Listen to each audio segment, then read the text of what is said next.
یک بدمست قصه درباره مست‌ها یا بدمست همین گلایده استنافگو میه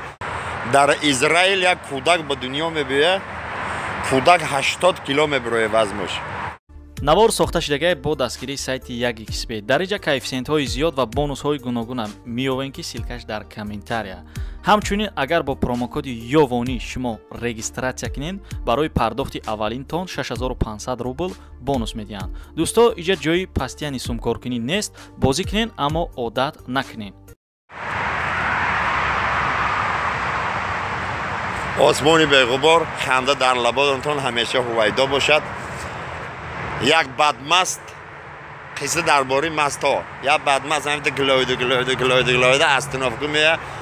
اتوبوس مثل دوری اتوبوس سوار میشی راستا مثل جان زمین سرگی گستن های تلق بوده نگاه میکنه یک دخترک شتگی میرم پیشم خودش تانهاش دیگه پیشمون دارم خمیشینه خب آدمی مست اتوبوس همین یعنی نگاه میکنه وجه دیگه برای وی اینترس نکیه چه دوری اتوبوس چند کسی هست میبینن کوخی این بدمست همه خیلی گردنه کش کج همه خیلی میشینه یکی سر میتیا اتوبوس همه خیلی نگاه میکنه این مستنی هم دختر نگاه میکنه میگه خیلی میفهمم تا باری من انداخی من مستم سر اونا مدیش که باور نمیکنه سلام علیکم برادرای عزیز در این باغ و راه خواستیم یک قصه نوبتی برای شما پیشکش کنیم در اسرائیل یک کودک به دنیا میبیه کودک 80 کیلو میبره وزنش گریمیت میکنه آوازه همه جا پهم میشه ای مسکو اوچانی ها را روی بکنن که برم ببینم به چشون چی گپه یا 5-6 تا اوچانی میروه اسرائیل دا میفروین